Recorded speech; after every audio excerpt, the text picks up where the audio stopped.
Bismillahirrahmanirrahim. Assalamualaikum warahmatullahi wabarakatuh. Alhamdulillah. Salatu wassalamu ala Rasulillah wa ala alihi wa sahbihi wa mawalah wa la hawla wa la quwata illa billahi wa ba'du.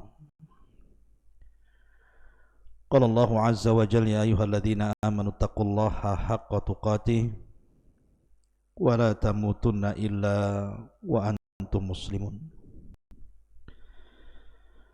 Wa qala sallallahu alaihi wasallam fa inna asdaqal hadithi kitabullah wa khairal huda huda Muhammadin sallallahu alaihi wasallam wa syarrul umuri muhdatsatuha wa kullu muhdatsatin bid'ah wa kullu bid'atin dhalalah wa kullu dhalalatin finnar. Ma'asyiral muslimin wal muslimat dimanapun anda berada, alhamdulillah di malam hari ini kita bisa berjumpa walaupun lewat media Jabal Uhud. Salawat dan salam tak lupa kita hadiahkan kepada Rasul kita yang mulia, salawatullah alaihi wassalamuhu sallallahu alaihi wa ala alihi wasallam. Dan pembahasan di malam hari ini kita akan membahas tentang misteri kematian jin. Mungkinkah jin mati? Kalau memang mereka mati, bagaimana caranya? Kemudian berapa usia mereka? Dan apakah mereka sama dengan manusia dibebani syariat oleh Allah Subhanahu wa ta'ala? Inilah yang kita akan bahas beberapa menit ke depan. Ma'asyiral muslimin yang dimuliakan Allah Subhanahu wa ta'ala, dalam surah Az-Zariyat, surat yang sangat ma'ruf bagi kita, Allah Subhanahu wa ta'ala berfirman, "Wa ma khalaqtul jinna wal insa illa liya'budun." Tidaklah kami ciptakan jin dan manusia kecuali kedua makhluk ini diciptakan untuk beribadah kepada Allah Subhanahu wa ta'ala. Artinya bahwa jin dan manusia itu sama mukallaf, dibebani syariat, dan Allah Subhanahu wa ta'ala utus kepada mereka seorang nabi, yakni nabi kita yang mulia Muhammad sallallahu alaihi wasallam. Itulah perbedaannya nabi kita dengan Ibrahim alaihi salatu wassalam. Kalau Ibrahim diutus kepada seluruh manusia, tetapi Rasul kita bukan hanya seluruh manusia, tetapi juga seluruh bangsa jin. Ma'asyiral muslimin yang dimuliakan Allah Subhanahu wa ta'ala, di dalam Al-Quranul Karim Allah Subhanahu wa ta'ala berfirman, tepatnya dalam surah Ar-Rahman ayat 26 sampai 27, kullu man 'alaiha fan wa yabqa wajhu rabbika dzul jalali wal ikram. Semua makhluk Allah Subhanahu wa ta'ala pasti binasa, dan hanya wajah Rabbmu yang akan senantiasa kekal, pemilik keagungan dan kemuliaan. Dari ayat ini menunjukkan bahawa semua makhluk Allah Subhanahu wa ta'ala pasti Allah hancurkan, kecuali tentu makhluk-makhluk yang Allah kecualikan. Dan dari sini juga kita mengetahui bahawa jin dan juga manusia, keduanya makhluk Allah Subhanahu wa ta'ala yang akan binasa. Adapun manusia ma'ruf, setiap kurun ataupun generasi mereka diberikan usia yang bermacam-macam. Tentu manusia yang pertama seperti Adam alaihi salatu wassalam dan generasi yang dekat dengan Adam diberikan usia yang panjang. Tetapi ketika generasi semakin jauh daripada generasi Adam alaihi salatu wassalam, apalagi sampai kepada kita, tentu usianya juga semakin pendek, sependek postur tubuh yang semakin mengecil. Makanya Nabi SAW yang mengatakan a'maru ummati bainas sittina was sab'in, bahwa usia umatku berkisar antara 60 sampai 70 tahun saja. Artinya sedikit yang melintasi 70 tahun itu. Bahkan usia Nabi SAW sendiri di 63 tahun dia meninggal. Lalu bagaimana dengan bangsa jin? Berapa Allah berikan usia kepada mereka? Dan bagaimana cara wafatnya? Adakah bangsa jin yang diberikan usia yang panjang melebihi usia manusia?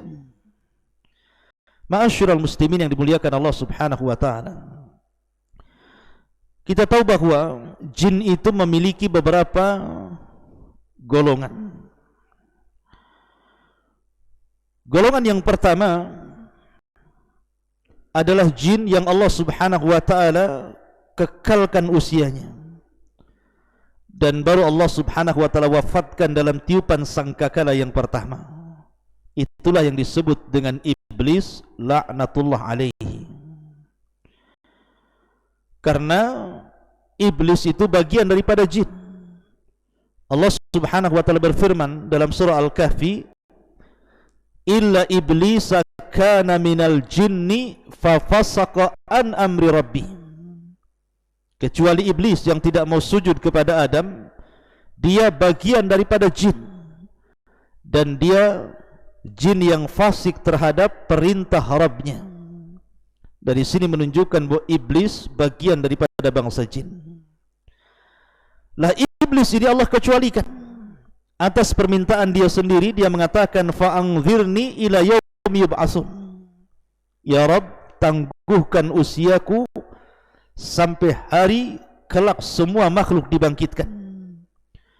Maka Allah Subhanahu wa taala mengabulkan permintaan iblis dan mengatakan fa innaka minal mungdharin ila yaumil waqtil ma'luh. Sesungguhnya engkau termasuk makhluk yang diberikan tangguhan usia sampai batas waktu yang ditentukan. Maksudnya sampai tiupan sangkakala yang pertama, ketika makhluk dihancur-hancurkan Allah Azza wa Jalla. Lah kelompok yang pertama, iblis, ini tidak diwafatkan. Sejak diciptakan sampai hari ini dia tetap hidup, dan kelak akan diwafatkan pada tiupan sangkakala yang pertama. Kemudian kelompok yang kedua adalah kelompok bangsa jin yang mereka sama dengan manusia, diwafatkan oleh Allah Subhanahu wa taala sebelum kiamat dibangkitkan. Dan ini disebutkan di beberapa kisah di dalam hadis-hadis Nabi sallallahu alaihi wasallam. Contohnya hadis Abdullah bin Abbas radhiyallahu anhuma. Nabi sallallahu alaihi wasallam suatu ketika berdoa, beliau mengatakan a'udzu bi'izzatikal ladzi la ilaha illa antal ladzi la yamut wal jinnu wal insu yamutun. Kata Nabi SAW, aku berlindung dengan kemuliaan yang tidak ada Tuhan yang berhak disembah kecuali Engkau, zat yang tidak akan pernah mati, sementara jin dan manusia mereka pasti mati. Artinya bahwa jin dan manusia mereka pasti mati sebelum kiamat dibangkitkan. Ma'asyiral muslimin yang dimuliakan Allah Subhanahu wa taala. Adapun sebab kematian jin disebutkan para ulama, di antara mereka ada yang mati karena disambar oleh meteor-meteor, gugusan bintang yang Allah Subhanahu wa taala lempar kepada mereka lewat para malaikatnya. Dan itu disebutkan dalam Al-Quranul Karim banyak sekali Di antara fungsi bintang itu salah satunya adalah untuk melempar jin yang berusaha naik ke langit untuk mencuri dengar dari perkataan para malaikat yang diwahyukan Allah kepada mereka. Karena dahulu di zaman jahiliyah, jin-jin ini biasa naik ke langit sebelum diutusnya Nabi SAW, dan mereka memiliki pos-pos di langit itu untuk mencuri dengar apa yang difirmankan Allah kepada para malaikat. Apabila mereka mendengar satu kalimat, maka mereka akan menyampaikan satu kalimat kepada yang di bawahnya. Kemudian yang di bawahnya akan menyampaikan kalimat itu kepada yang di bawahnya lagi, sampai kepada jin yang ada di bumi. Dan itu sudah dicampur adukan 99 kedustaan. Lah ketika Nabi SAW kemudian diutus, maka Allah Subhanahu wa taala jaga langit itu dengan para malaikat.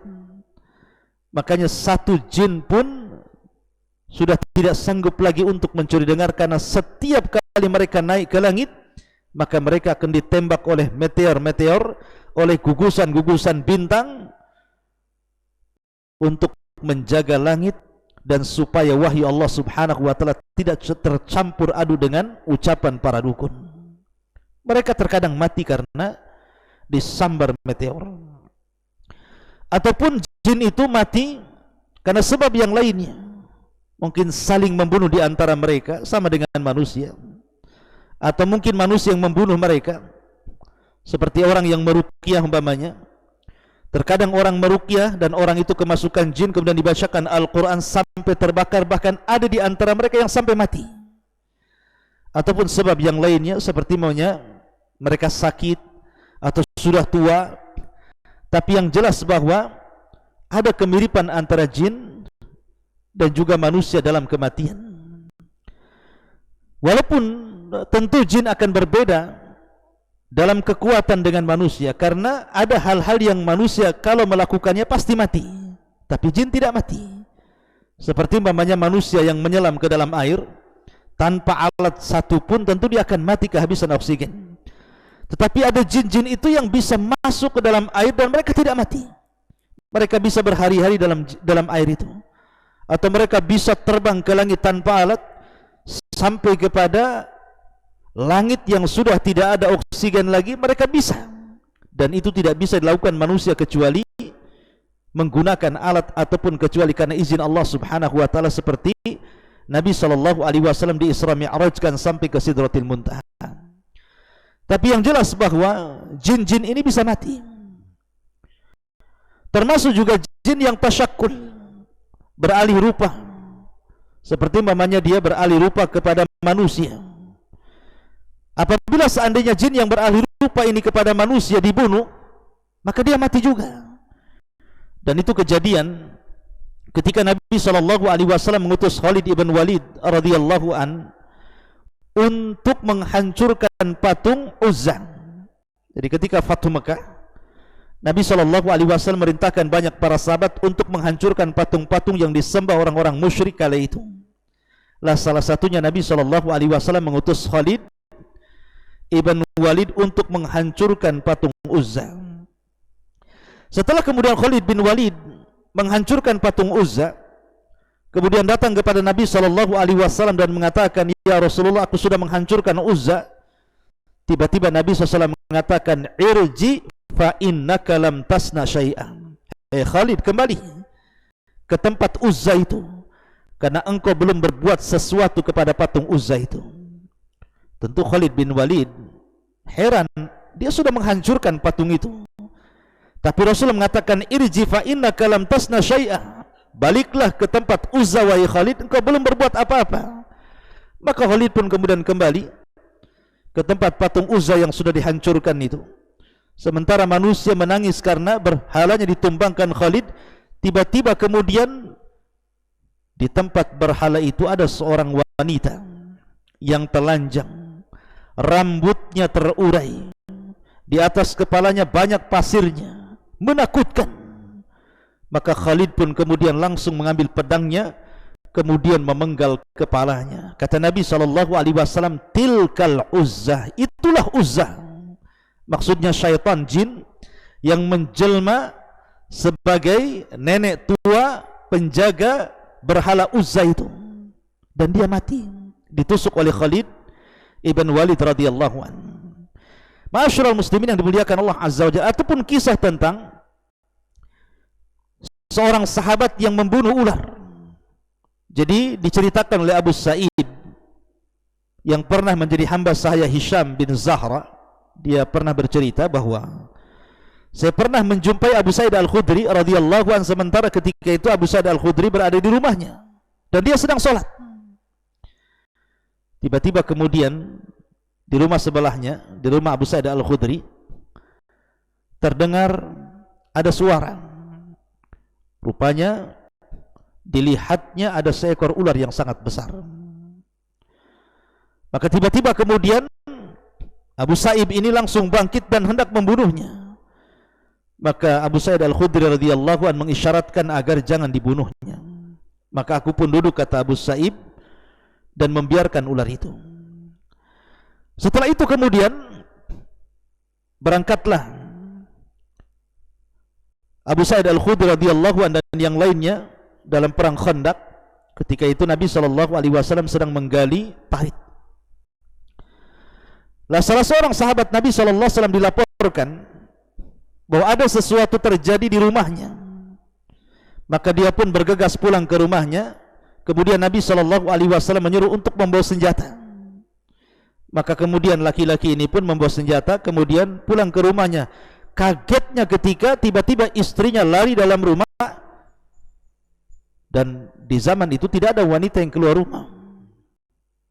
Maka dia cemburu dan mengatakan, hampir-hampir aku tebas leher istriku karena saking cemburunya. Karena dikhawatirkan mungkin ada laki-laki atau dia bermain di belakang suaminya. Tapi istrinya menenangkan dan mengatakan, jangan kau luapkan cemburumu dulu, tetapi kau lihat ke dalam rumah itu. Akhirnya kemudian anak muda ini masuk ke dalam rumah. Dilihatnya ada ular besar yang sedang berdiri. Akhirnya kemudian diserangnya oleh tombak, dan ular itu juga menyerang, tiba-tiba saling menyerang. Tombak mengenai ular dan gigitan ular pun mengenai sahabat ini, dan Allah takdirkan dua-duanya meninggal dunia. Baik ular itu atau sahabat Ansar ini meninggal dunia. Maka kabar ini sampai kepada Nabi SAW, sehingga Rasul mengatakan, istaghfiru li akhikum, mintalah ampun kepada Allah kepada saudara kalian ini. Inna bil madinati jinnan qad aslamu. Sesungguhnya di Madinah ini terkadang ada jin yang sudah masuk Islam. Fa idza ra'aitum minhum syai'a, kalau seandainya kau melihat di antara mereka jin yang berupa ular itu, fa'adhinuhu thalathata ayyam, usir dia dari rumah kalian selama 3 hari. Fa in badalakum ba'da dzalik, tetapi kalau seandainya dia tidak mau pergi dari rumah kalian, kata Nabi SAW, faqtuluhu fa inna huwa syaitan. Fa innama huwa syaitan. Bunuhlah ular itu, karena bisa jadi jelmaan daripada syaitan.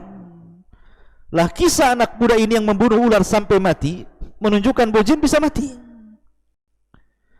Sama dengan manusia juga bisa meninggal. Akan tetapi perbedaan kita dengan jin, kalau jin itu diberikan usia yang cukup panjang, berbeda dengan kita manusia. Kita manusia sudah dibatasi usianya tidak lebih daripada 60 sampai 70 tahun bagi umat Nabi SAW. Walaupun seandainya ada yang lebih, maka itu karunia Allah Subhanahu wa taala. Tetapi bangsa jin diberikan usia yang panjang-panjang, sehingga usia mereka menjangkau usia manusia. Terkadang manusia sudah 2-3 generasi mereka masih hidup. Ma'asyiral muslimin yang dimuliakan Allah Subhanahu wa taala, dari sinilah kelebihan jin dari segi usia. Tetapi ingat bahwa tidak semua jin itu jahat. Ada jin yang saleh, ada jin yang tidak demikian. Makanya Allah Subhanahu wa taala ketika mengkinayahkan soal jin-jin yang masuk Islam, jin-jin itu mengatakan, wa inna minna salihuna wa minna duna dzalikunna tara'iqa qidada. Di antara kami ada jin-jin yang saleh, tapi di antara kami juga ada yang tidak demikian. Kami ini bertingkat-tingkat. Jadi ada yang mereka masuk Islam seperti 7 jin yang pernah saya ceritakan, mereka mendengar Rasul sallallahu alaihi wasallam membaca ayat Al-Quran, kemudian mereka beriman dan menjadi para duat bagi bangsa jin. Tapi di antara mereka ada yang menjadi pengikut iblis dan terus memusuhi Bani Adam, menyakiti Bani Adam, menyesatkan Bani Adam, sampai kemudian mereka puas dengan Bani Adam mengikuti mereka. Ini di antara sekilas tentang apakah jin mati dan bagaimana usianya. Semoga ini menjadi pengetahuan bagi kita. Subhanakallah bihamdika asyhadu an la ilaha illa anta astaghfiruka wa atubu ilaik. Allahu taala alam. Assalamualaikum warahmatullahi wabarakatuh.